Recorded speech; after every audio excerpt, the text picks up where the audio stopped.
મિત્રો, આ સંસારમાં જેટલું માતાનું મૂલ્ય તેટલું જ પિતાનું મૂલ્ય પણ આપણે સમજવું ખૂબ જરૂરી છે. કારણ કે પરિવારની રાત દિવસ ચિંતા કરતું પાત્ર એટલે પિતા. શરીરની પરવા કર્યા વિના મહેનત મજૂરી કરતું પાત્ર એટલે પિતા.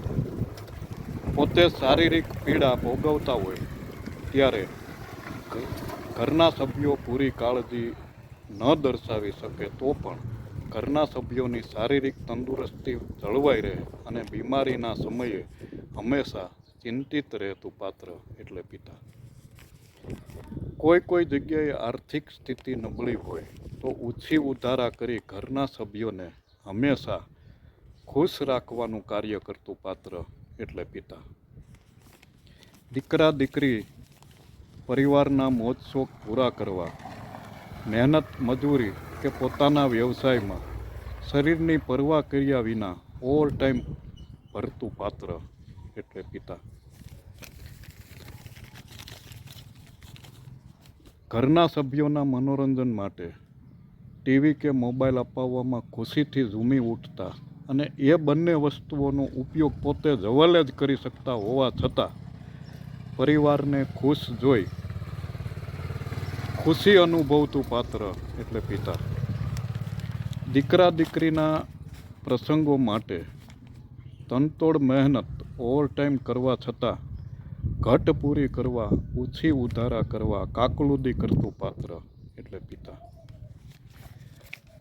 માથે કરજનો ટોપલો લઈ સારોય પરિવાર ખુશીથી રહેતો હોય અને પોતે આખાય પરિવારની ખુશીના બદલામાં ગમગીની ભર્યું જીવન જીવતું પાત્ર એટલે પિતા.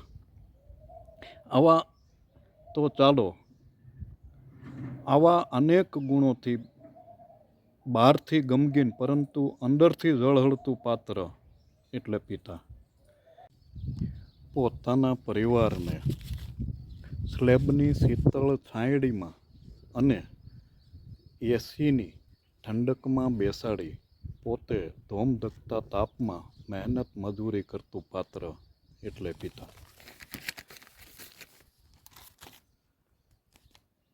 અને આખી જિંદગી પરિવાર માટેની ખુશીઓ જરૂરિયાતો પૂરી પાડવા ખંભે ચિંતાને જવાબદારીનું પોટલું લઈ ફરતા અને મરણ પથારીએ પડે ત્યારે પણ પરિવાર અને સંતાનોની આડોશી પાડોશી સગા સ્નેહીઓ મિત્રો કુટુંબ કબીલાને પરિવાર અને પોતાના સંતાનોની દેખભાળ રાખવા ભલામણ કરતું છેવટની ઘડીએ એટલે પિતા.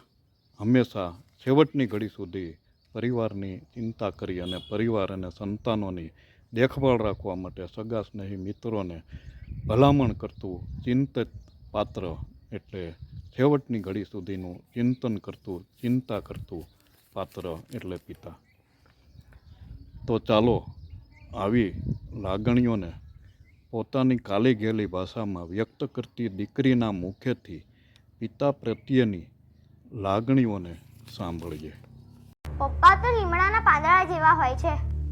ભલે ને તે કડવા હોય પણ છાયો તો હંમેશા ઠંડો જ આપે છે. મમ્મી, પપ્પાની હાજરી તો સૂરજ જેવી હોય છે. સૂરજ ગરમ જરૂર થાય છે પણ જ્યારે સૂરજ ના હોય ને ત્યારે અંધારું છવાઈ જાય છે. આપણા સપના, શોખ અને આપણી બધી જરૂરિયાતો પૂરી કરવા પપ્પા પોતાની પૂરી જિંદગી ખર્ચી નાખે છે. શું પપ્પા આપણા માટે ખાલી પૈસા બનાવવાનું મશીન જ છે? આપણે તેમની કદર નહીં કરીએ મમ્મી?